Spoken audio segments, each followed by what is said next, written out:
တချိန်ကထိုင်းနိုင်ငံမြောက်ဘက်အီဆန်ပြည်နယ်ရဲ့တော်ရင်းတနေရာကလူအပြစ်ဖန်ဆင်းနေထိုင်တဲ့တောချောင်မာလေးဟာ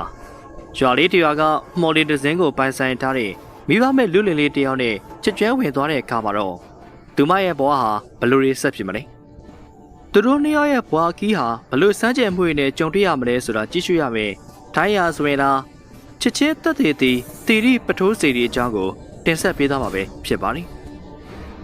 ်တခါတော့ကကျေပြောဆင်းဆူလှတဲ့တောတောင်တနေရာမှာနေထိုင်တဲ့ကြောင်မလေးတစ်ကောင်ရှိပါတယ်။ကြောင်မလေးဟာတီလာဆောက်တီးပြီးနေစဉ်နဲ့မျှဝေဒုံနမင်းကြီးကိုတတိများသရာထထန်စွာနဲ့စက်ကက်လေးရှိတယ်။ဒီလိုနဲ့ကာရဝါတရားရှိပြီးရင်ကျေးတင်မွေးတဲ့ကြောင်မလေးကိုနမင်းကြီးကတကိုးတော်နဲ့ကြောင်ဘွားကနေရုပ်ရည်ချုံမောတဲ့အပြင်စိတ်စေတနာကောင်းတဲ့လူသားမင်းကလေးစင်စစ်အဖြစ်နဲ့ဖန်ဆင်းပေးလိုက်ပြီးကျက်တီမင်္ဂလာနဲ့ပြည့်စုံသူဖြစ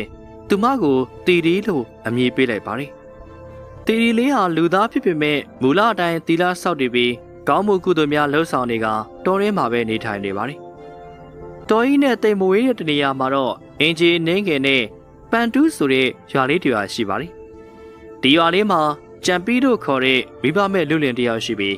ငယ်ရွယ်စဉ်ကတည်းကနေမိဘတွေကဆုံးမသွားခဲ့ကြပါတယ်။ကြံပီးဟာမိဘမဲ့ဖြစ်တဲ့အပြင်အလွန်ဆင်းရဲတာကြောင့်လည်းအလုံးများမရေမနာလို့ရပြီးခက်ခဲစွာနဲ့အသက်မွေးရပေမဲ့ဘယ်သောအခါမှသူတစ်ပါးရဲ့ပစ္စည်းကိုခိုးယူလိုခြင်းမရှိခဲ့ပါဘူး။ဒါအပြင်ကောင်းမှုကုသိုလ်တွေလည်းအခါခွင့်တင်တိုင်းပြုလုပ်လို့ရှိပါတယ်။တညမှာတော့ကြံပီရဲ့မိဘဝိညာဉ်တို့ဟာအိမ်မော့ကျနေခဲ့တဲ့ကြံပီကိုအိမ်မက်ပေးပါတယ်။အိမ်မက်ထဲမှာတော့မိဘတွေဟာနောက်ဘဝကိုကူပြောင်းတော့မှာမလို့သားကိုလာနှုတ်ဆက်တာဖြစ်ပြီးမသွားခင်မှာသားလေးကိုအိမ်နောက်ဘေးကတဖန်းသေးပင်အောက်မှာမြေတုပြီးအောက်မှာရွှေလေးကိုတွေ့ရမှာဖြစ်ပါတယ်။ဒီရွှေလေးကလေးကိုဘုံကန်ရှိတဲ့သူသားအသုံးပြုနိုင်ပြီးရွှေလေးဟာကျုံနိုင်ချင့်နိုင်စွမ်းရှိတဲ့ပြင်လူရခရီးကိုတွားနိုင်ပြီးမြေရှိုးမိုးပြန်နိုင်စွမ်းလည်းရှိပါတယ်။ဒီတော့မနက်မိုးလင်းတဲ့အခါမှာကြံပီဟာချက်ချင်းပဲအိပ်ရထပြီးအိမ်မက်ပေးတဲ့အတိုင်းပဲပေါက်ပြားနဲ့အိမ်တော်ဖေးကတပန်းသေးပင်အောက်ကိုအတန်ချောင်တူးပြီးတဲ့နောက်မှာတော့သိငယ်တဲ့ရွှေလေးလေးကိုရှာတွေ့ခဲ့ပါတယ်။ချန်ပီယံမိဘရဲ့အိမ်မက်ပေးတဲ့အတိုင်းပဲရွှေလေးကိုတွေ့သွားတဲ့အခါမှာအယံဝါသာသွားပြီး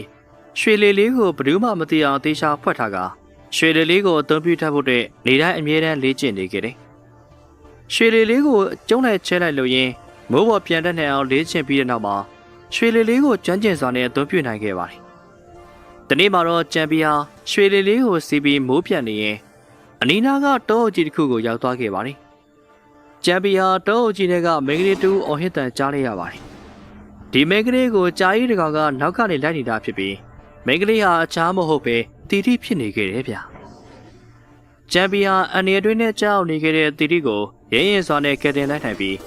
ကြားကြီးကိုလည်းခုခံတိုက်ခိုက်လိုက်ပါတယ်။လူလင်မျိုးလေးချန်ပီနဲ့ကြားကြီးတို့ရဲ့တိုက်ပွဲဟာပြင်းထန်နေခဲ့ပြီးနှစ်ပတ်စလုံးထိခိုက်ဒဏ်ရာတွေရနေခဲ့ကြပြီ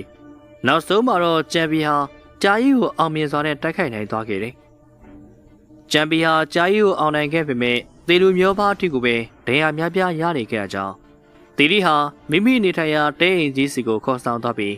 းတင်းပြစ်ဆေးများနဲ့ချန်ပီရဲ့ဒဏ်ရာများသက်သာအောင်ကုသပေးခဲ့ပါတယ်။ရဲတော်တန်ကြာပြီးတဲ့နောက်မှာတော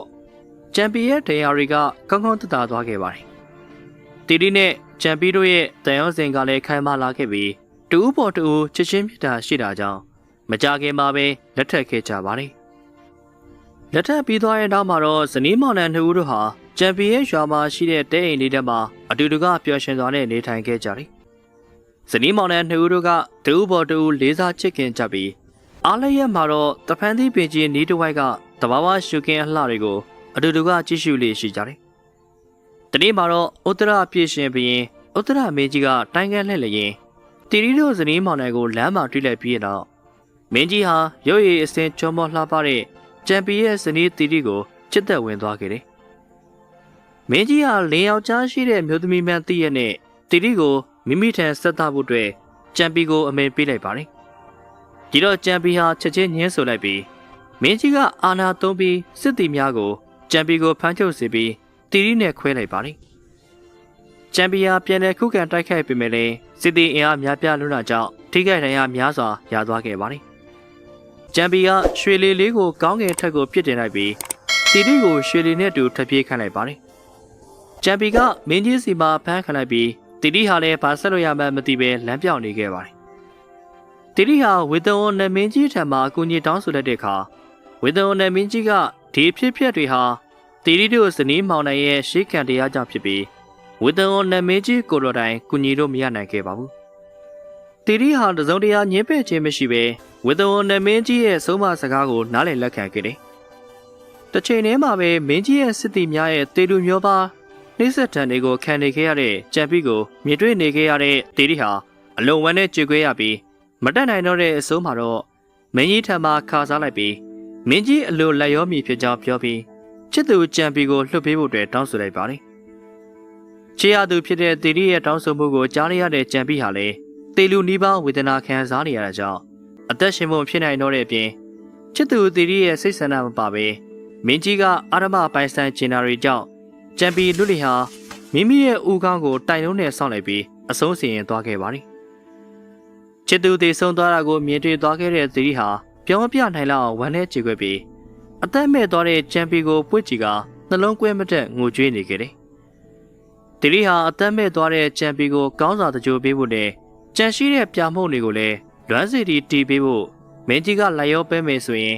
မင်းကြီးနဲ့လက်ထက်မဲတို့တောင်းဆိုလိုက်ပါတယ်။ဒီတော့မင်းကြီးဟာတီရီရဲ့တောင်းဆိုမှုကိုလက်ခံလိုက်ပြီးချန်ပီရဲ့အတုပအခမ်းအနားကိုကြီးကျယ်စွာနဲ့လှုံ့ဆော်ပေးခဲ့တဲ့ပြင်ချန်ရှိတဲ့ချန်ပီရဲ့အယိုးပြမှုန့်တွေကိုလည်းလွမ်းစီတီတဆူတီထားစေခဲ့တယ်။ကိစ္စရီအလုံးပြီးဆုံးသွားတဲ့အခါမှာတီရီကမင်းကြီးကိုစိတ်ဆန္ဒမပါဘဲဟန်ဆောင်လက်ထက်လိုက်ပြီးနောက်တနေ့မှာတော့တီရီဟာမင်းကြီးကိုမိမိနဲ့အတူရွှေတွေပေါ်တက်ဖို့အတွက်ခေါ်လိုက်ပါတယ်။ဒီတော့မင်းကြီးကလည်းတီရီတောင်းဆိုမြတွေကိုလက်ရောပေးနေပြီးကောင်းကင်ဘော်ကိုရွှေလေးစီးကတိုင်ငံလှည့်လည်သွားနေခဲ့တယ်။အဲဒီနောက်မကြာမီပါပဲတီတီကမင်းကြီးကိုလှေပေါ်ကနေတွန်းချလိုက်ပြီးမင်းကြီးကမြေပေါ်ကိုချကလူအများမြင်ကွင်းရှိမှာပဲတေဆုံးသွားခဲ့ပါတယ်။မင်းကြီးတေဆုံးသွားပြီးတဲ့နောက်မှာတီတီကချန်ပီရဲ့လွမ်းစီတီရှိရာရက်ကိုရွှေလေးစီးပြီးတော့မှသွားခဲ့တယ်။တီတီဟာဇေဒီရှိမှချန်ပီရဲ့ရိုးပြအုပ်ကိုကန်လိုက်ပြီးဝေဒုံနတ်မင်းကြီးနဲ့တကွနတ်တီဝါအပေါင်းတို့ကိုတိုင်တယ်လိုက်ပြီးဒီဘဝမှာချန်ပီတူးတဲ့သာချစ်ခင်ပြီးဘယ်တော့အခါမှတစ္ဆာမဖောက်ပါမှန်ကန်တဲ့တစ္ဆာစကားကြောင့်မိမိဟာတေဆုံးပြီးချန်ပီရဲ့နောက်ကိုလိုက်သွားပြရစီဘဝစတိုင်းချစ်သက်တွေရှိရပါစေလို့တစ္ဆာဆိုလိုက်ပါတယ်တီရီဟာမကြခင်မှာပဲအသက်ရှူရက်ပြီးသူရဲ့ချစ်သူချန်ပီလွမ်းစီတီမှာပဲတေဆုံးသွားခဲ့တယ်တီရီရဲ့ခန္ဓာကိုယ်ဟာတဖြည်းဖြည်းနဲ့ရွှေစင်းရှိတဲ့ကြောင်မလေးဖြစ်ကိုပြောင်းသွားပြီး၎င်းကြောင်ကြောက်ရွံ့ဟာရွှေလေးရဲ့ဘေးမှာယနေ့တိုင်မန်ချာပထိုးတော်ကြီးဘေးမှာတွေ့မြင်ကြရတာဖြစ်ပါတယ်။ဇီဒီတီထားရဲ့နေရာကတော့ထိုင်းနိုင်ငံဥတွန်းဌာနီခရိုင်စီထက်မြို့ချန်ပီရက်ကွက်နောက်ဝမ်းရွာတီရီထာပနာမန်ချာကျောင်းမှာယနေ့တိုင်တီထားတာကိုတွေ့မြင်ရမှာဖြစ်ပါတယ်။ပြည်သူကြီးတို့အနေနဲ့ထိုင်းနိုင်ငံရောက်ခဲ့မယ်ဆိုရင်ရာဇဝင်တွေကကြောင်မလေးတီရီရှိရာတီရီထာပနာမန်ချာကျောင်းကိုလဲပတ်ခဲ့ကြပါဦး။ဒီနေ့တက်ဆက်ပြီးသွားခဲ့တဲ့ကျောင်းအလေးကတော့ထိုင်းရာဆိုရင်လားချစ်ချင်းတက်တည်တည်တီရီပထိုးစီရီအကြောင်းပဲဖြစ်ပါတယ်။ကျန်တဲ့တက်လိမ့်မယ်လို့လည်းကျွန်တော်မျှော်လင့်ပါတယ်။တကယ်တော့အချက်လက်များလွဲမှားခဲ့မယ်ဆိုရင်သို့မဟုတ်ကြံရှိခဲ့မယ်ဆိုရင်ကျွန်တော်ရဲ့အဖွဲ့သားတွေကအနုညွတ်တောင်းပန်အပ်ပါတယ်။ပြည်သူကြီးတို့အနေနဲ့ဒီဇလန်လေးကိုကျန်တဲ့တက်တယ်ဆိုရင် like subscribe and share လေးလုပ်ပေးဖို့အတွက်မေ့ပါနဲ့နော်။အဆုံးထိကြည့်အားပေးခဲ့ကြတဲ့အတွက်လည်းအားလုံးကိုအထူးပဲကျေးဇူးတင်ရှိပါတယ်။နောက်ဗီဒီယိုမှာပြန်လည်ဆုံတွေ့ကြပါသေးတယ်။